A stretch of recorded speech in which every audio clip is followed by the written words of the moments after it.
Senator Bradley, a number of questions from folks who have been to Starbucks in China and obviously here, and have commented about the service quality and how the levels are just not at the same level here. Is that an area of concern, focus as you think about the same rolling levels out? here? It's not quite as the same levels as here. Yeah, I mean, basically you have a whole new workforce that you're trying to basically imbue with the need to be responsive quickly. It'll take a little time, but the basic experience is still the same. You can't guarantee every store, just like you can't guarantee every store in New York. I could pick a few. I go into about 15 stores a week, and I can pick out 2 or 3 that I don't like. And I'm sure that's true in China too. But you just kind of work with your people, and over time it improves. And Fred Langhammer, I know getting people at the front of the counters to sell the products is a good model here. Is that similar in China as well? And what's your experience on the human resource side? Well, I think the best thing in China, first of all, is to give the customers your products free. Well, that's true. You know, everybody's trying to sell hard, so you want to use reverse psychology if you're in a different business, if you're in the prestige business. Give it to them free in small form, in sample form.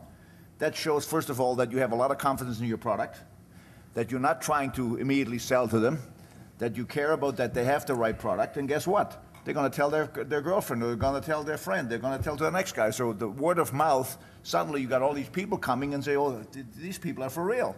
You know, they really believe in us. They really want to serve us well. So you use reverse psychology if you want to do some of these things. So you know, this is how we developed the concepts. We captured in Japan in the 70s 30% of the marketplace with strategies like that.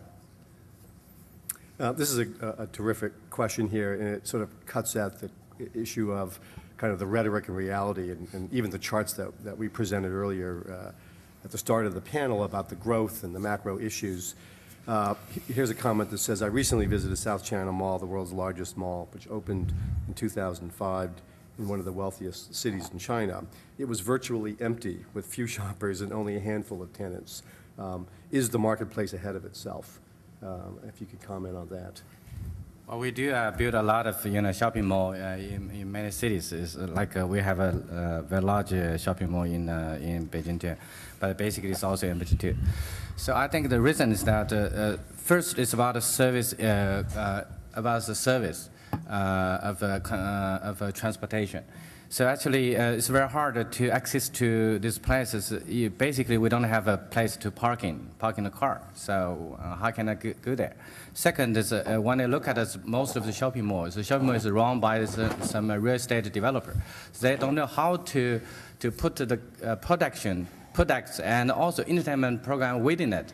So if I spend a whole day or 2 days there, but basically without any attractive entertainment program there. When I go to Minneapolis, I see the Mall of America. There's so many, entertainment program there. You can spend 2 days there. But most those shopping malls, they don't have those. And also, we don't. So far, the basic residency structure in the Chinese city is still concentrated in the downtown of the city. It's not in the area of a suburb of the city. So that's why. If you build a shopping mall at a suburb, so you cannot get people. If you build at the downtown, people cannot travel, cannot park in their car. So it's hard to do both of things.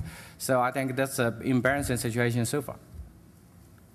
There's a question for Fred, wearing both his Lauder and Disney hat on the broader issue of counterfeiting and how you think about that. Well, obviously there's a problem in China in this regard, but we've had that problem in the old days in Taiwan. We had it in Korea. We had it in other places. You have to learn how to deal with it, and eventually, as Chinese companies become more and more innovative, you're going to have local Chinese companies also concerned about this copying situation, and I think they will be putting pressure on the regulators, etc. But in the Chinese culture, this has been part of the culture for a long time. And a lot of people think there's nothing wrong with it. So you know, it's a complex issue to get your hand around. I think you have to bring to bear whatever abilities you have. For instance, in the Estée Lauder situation, is we have no copying going on, and the reason is because a few people were trying to copy it, and we were able to convince Madame Wu to put the hammer down. And guess what? A couple of people went to jail very quickly, and the rest is history. So we don't have a problem now with DVDs. It's a different story.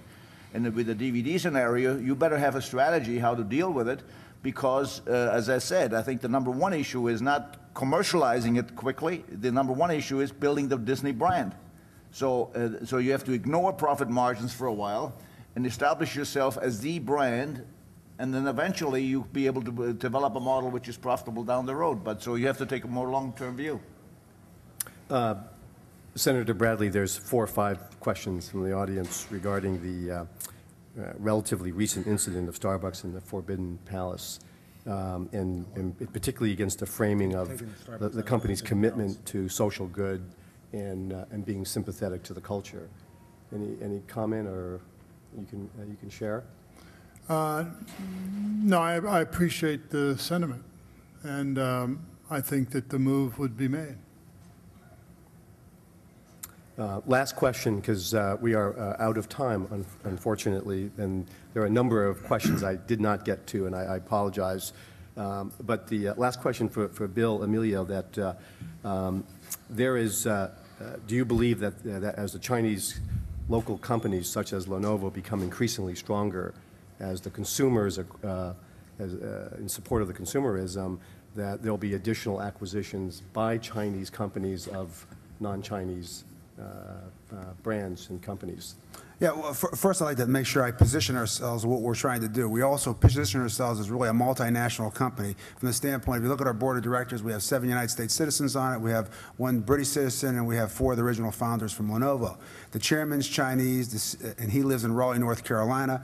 The CEO is American and lives in Singapore, and the CFO is Chinese and she lives in Hong Kong. So there's not many companies that run it kind of that way.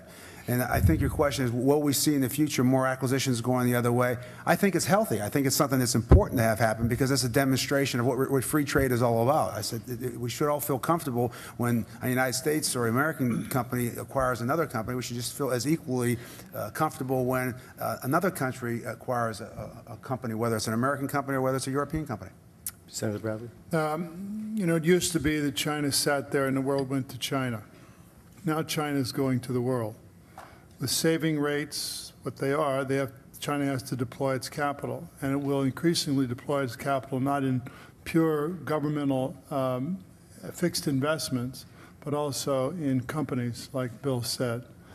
With that also come certain political problems that China will have to learn to deal with, not the least of which is the one that just arose a short time ago about China's relationship in Sudan and Darfur. And suddenly, it now is a world citizen and therefore has certain responsibilities that the world will expect it to assume that it wouldn't have if it just sat there and the world went to China. So I think that that's a maturing issue for China in the world. Well, that is the last word here, and I want to give a big hand to all of our panelists. Thank you very much.